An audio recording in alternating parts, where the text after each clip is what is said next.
niños tienen asco por saber hablar sobre esa obra extraordinaria. Muchas gracias y buenas noches. Voy a empezar por lo más importante, agradeciendo a la Comisión de Desarrollo de la provincia de la Altagracia por haberme invitado y por permitirme estar aquí en la figura de don Darío Yunes, su presidente, de Ana Fulvia, que anda por ahí abajo trabajando como una hormiguita, y de todos y todas los que han hecho posible que ya esta feria gastronómica de la yuca se esté convirtiendo en una verdadera tradición que atrae a la gente de nuestro país, de toda la República Dominicana, y que es verdaderamente una feria bien creativa, bien llamativa, bien diferente de la mayoría de las ferias que tenemos la oportunidad de visitar durante todo el año en diferentes sectores y regiones del país. Y quiero, bueno, pues agradecer a Mirla Rivera de Mesa, que estaba como una hormiguita trabajando, nuestra presidenta de Opción Democrática, aquí haciendo posible que nos juntáramos. Y particularmente quisiera saludar, porque para mí es muy emocionante, a la tía Luli y a la tía Linda Caraballo, que son mis tías también. Yo no le puedo decir doña Luli o doña Linda, tía Luli, tía Linda, y que además figuran, tienen una presencia en Mañana Te Escribiré Otra Vez, que si ustedes leen el libro, pues las van a encontrar, y parte de su testimonio hizo posible que pudiéramos hacer, ¿verdad?, ese mapa,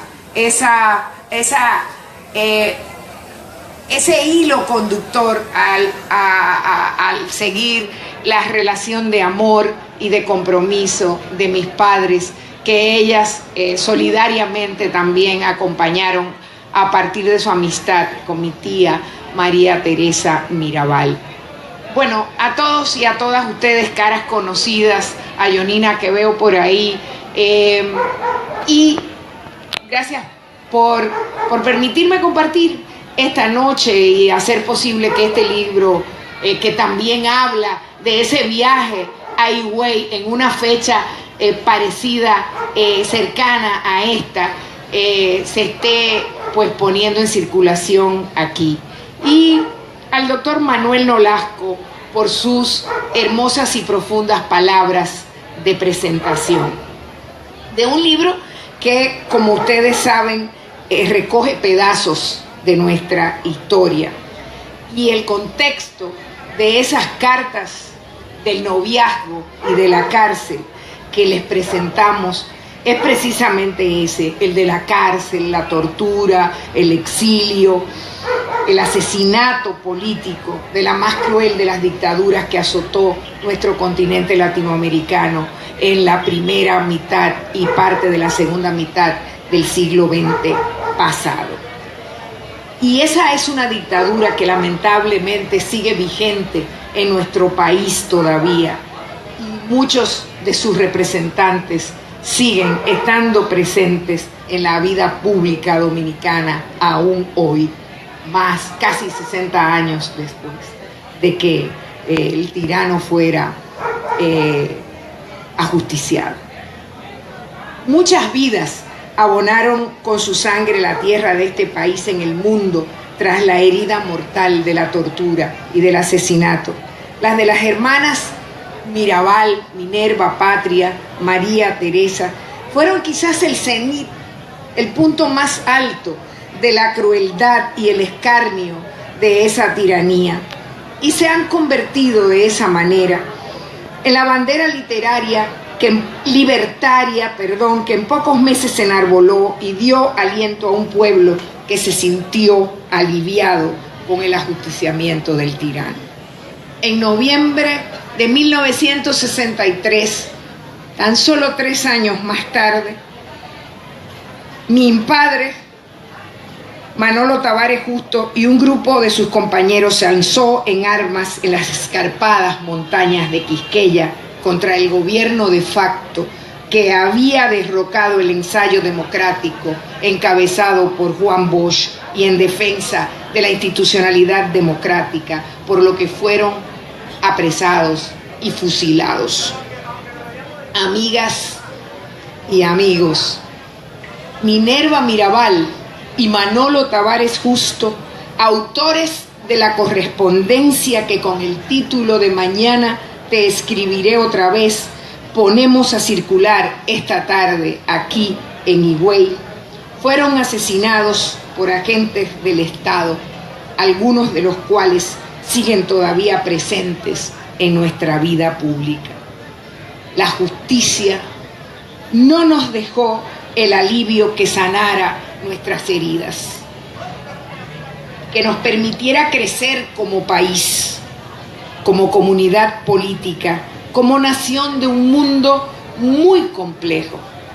Nuestro país tiene el vergonzoso privilegio de ser el único país en el mundo que luego de una dictadura como la descrita, ni uno solo, óigase bien, ni uno solo de sus protagonistas descarnados, de sus criminales, de sus violadores de derechos humanos, haya cumplido condena, ni uno solo. Eso se llama impunidad. Y no existe un solo país en este mundo que haya podido superar el horror y la muerte sin justicia. No existe. Eso ayuda a entender nuestro presente, el por qué vivimos en una supuesta democracia, en una transición que parece ya eterna. Mis padres supieron muy bien lo que estaban haciendo. Su compromiso fue consciente y como el uno que al encontrarse en el amor fueron, asumieron también la posibilidad de morir de manera consciente. La tía Luli lo sabe muy bien y así me dio el testimonio. A partir de esta correspondencia deberemos redimensionarlos históricamente a ambos y sobre todo a Minerva, porque de mi papá quedaron discursos, quedaron entrevistas, quedaron opiniones, posiciones que asumió en su vida política. Pero de la Minerva Mirabal que conocerán en estas cartas, de la Minerva política que emerge de sus escritos y de su correspondencia, queda aún mucho por conocerse. En una carta que no forma parte de este libro y que no forma parte del libro porque no estaba dirigida a mi papá y es la correspondencia de amor entre ellos, se la dirigió mi madre a finales del 59 en medio de los trabajos de organización del movimiento 14 de junio que fundaron, a su amigo que estaba en el exilio y que estaba dirigiendo entre los directores, entre los dirigentes del exilio que estaba en Nueva York, Tobías Emilio Cabral, y ella le decía, quisiera que escuchen bien esta recomendación que ella le da desde el aislamiento que era la República Dominicana. Le dice: sé que ustedes luchan incansablemente, pero es una felicidad hacer lo que se puede por nuestra patria que sufre esta agonía. Es triste estar de brazos cruzados. Y les reclamaba a esos dirigentes del exilio sobre los programas que emitían por radio, acusando al pueblo dominicano de ignorante. Suena actual eso, ¿verdad? Suena conocido, suena algo que no hemos superado y que seguimos lamentablemente haciendo. Les decía que en lugar de estar acusando al pueblo de ignorante, debían dedicarse a orientar a ese pueblo que estaba sediento de información. Y les decía, no puede culparse al pueblo de su ignorancia. En estos días me hablaban de un programa de Radio Rumbo que decía que nosotros somos un pueblo que no merece que se luche, etc. ¿Cómo pueden? Nadie puede desconocer la fuerza interna del pueblo ni sus valores. Todo el que lo desconozca fracasará. Todo el que lo desconozca fracasará. ¿Qué le dice esa carta de ayer a esta patria nuestra de hoy? ¿Qué nos dice a nosotros reunidos aquí esta noche? ¿Cómo podremos alcanzar a la Minerva política que emerge de sus escritos, de su correspondencia? Es esa, la Minerva viva, que todavía sigue hablándonos y que no puede seguir siendo simplemente la mariposa que aletea desde su muerte hacia la libertad. Es la Minerva que necesitamos como patria escuchar, no simplemente homenajear en discursos que luego se quedan para nada más que la historia.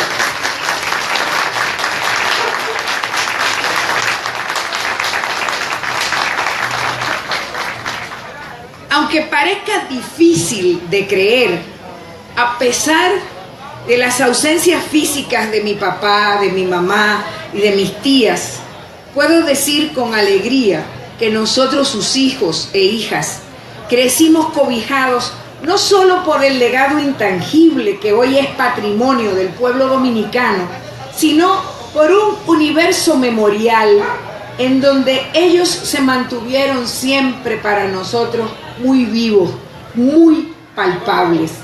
Las canciones que mi papá me cantaba y las historias que tuve el privilegio de escuchar de sus labios cuando salió de la cárcel, ahora sé que siempre tuvieron la intención y la necesidad de preservar en mi corazón su propia existencia y la existencia de mi madre.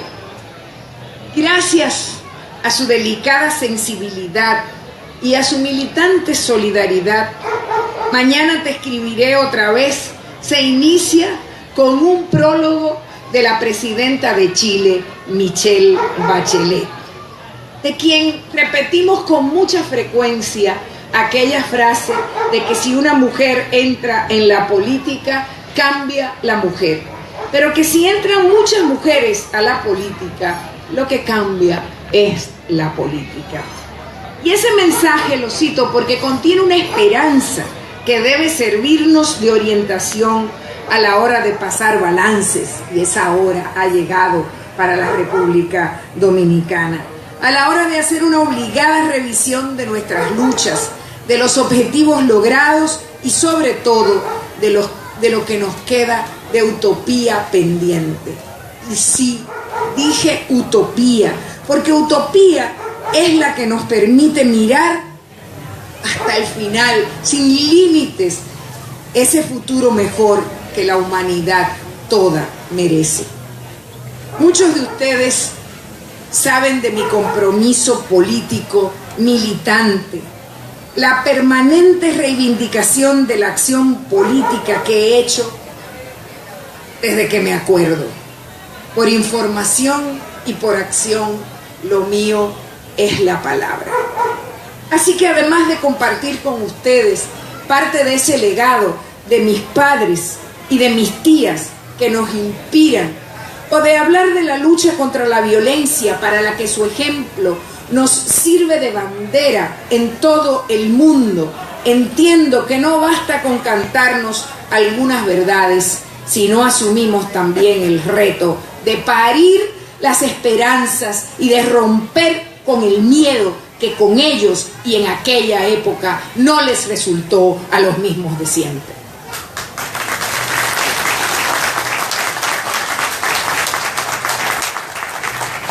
Si una mentira se repite suficientemente, acaba por convertirse en verdad, dice un viejo principio de los nazis. Hoy a eso le llaman posverdad, a la mentira le llaman posverdad. De ahí que desprestigiar la política como actividad, porque es la única que puede conducir al cambio, haya sido un objetivo principal de la estrategia neoliberal.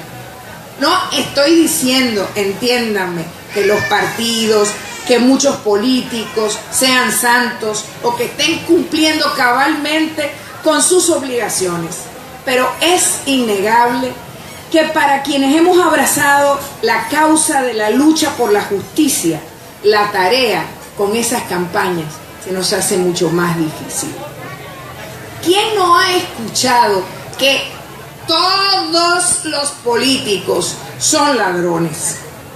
O en el ámbito económico, supuestas verdades que casi parecen dogmas de que el aumento de las ganancias empresariales, los salarios provocan inflación, disminuyen el empleo, las ganancias empresariales, especialmente escandalosas en el caso de los bancos, del capital financiero, siempre generan crecimiento económico, sin contar con que sigue vigente en nuestro país un modelo, ese modelo político autoritario que nos empobrece, que se sustenta en el robo, el clientelismo, el fraude, en la corrupción y la impunidad, en fin, como ha reclamado el pueblo dominicano en las calles desde hace precisamente este fin de semana, un año. Minerva y Manolo no eran extraterrestres, no eran superhéroes, y eso se puede ver cuando se leen sus cartas. Eran un dominicano y una dominicana que amaron este país, que soñaron y lucharon para erradicar a sus enemigos y a los enemigos de la democracia. Esa sigue siendo una lucha inconclusa, imprescindible para seguir avanzando, aunque se manifieste hoy con otras caras y a través de nuevos y especializados métodos, como los que hemos visto descarnadamente también. Para muestra basta un botón. El de Odebrecht, uno de los escándalos de corrupción más grandes de los conocidos por la humanidad. La empresa constructora brasileña, ya tan terrible y tristemente famosa, se las arregló, tuvo la habilidad de buscar y encontrar el basurero de la política, y no solo en nuestro país, en muchos países de nuestro continente y en algunos países de África. Para conseguir esos contratos millonarios con el gobierno, el delito transnacional, la pérdida de los valores, si es que alguna vez se han tenido, el significado de la democracia para esas legiones de ladrones que administran o han administrado nuestros países, no merece todavía preocupación de los organismos internacionales, que sin embargo suelen ser muy activos cuando de otros temas que les interesa se trata. Es en este contexto que tenemos que asumir el desafío que nos convoca o al que nos convocan esos héroes a quienes admiramos o a quienes a veces creemos que decimos admirar. Si asumimos ese desafío con sabiduría y compromiso, seremos capaces de reconocer el significado verdadero de estos tiempos que nos toca vivir hoy. Seremos capaces de identificar los retos prioritarios de los movimientos sociales en nuestro país y en el mundo de hoy. Un país y un mundo en crisis, en el cual uno de los principales desafíos es la democracia. Amigas y amigos, aunque parezca una tarea descomunal, ahora de lo que se trata es de salvar al mundo. De lo que se trata es de salvar al mundo, de construir otro comienzo para nuestro país. ¿Y a quién le toca? Pues nos toca a nosotros y a nosotras, a todos y a todas. Conscientes debemos estar de que no va a ser fácil, de que no nos podemos poner a coquetear con las ramas, de que nos debemos conectar con ese segmento cada vez más grande del pueblo dominicano que espera propuestas, espera vías, espera alianzas que nos permitan conducir al país hacia un futuro en el que la corrupción y la impunidad sean solo males del pasado y en el que se haga realidad ese anhelo de justicia, de democracia y de bienestar de todo nuestro pueblo. A nosotros y a nosotras nos corresponde trabajar para hacer posible que se abra un nuevo sentido de lo posible, para que ordenemos el gobierno de acuerdo con horizontes distintos, para que podamos esbozar una nueva razón para este mundo en crisis y para este país en crisis. Por eso, repito siempre que como todo heroísmo es una herencia que no tiene fecha de expiración, Minerva y Manolo nos siguen reuniendo como esta noche, nos siguen hablando, no porque son pasado, sino porque son capaces de prolongarse en sus legados. Muchas gracias, muchas veces por esta hermosa ocasión.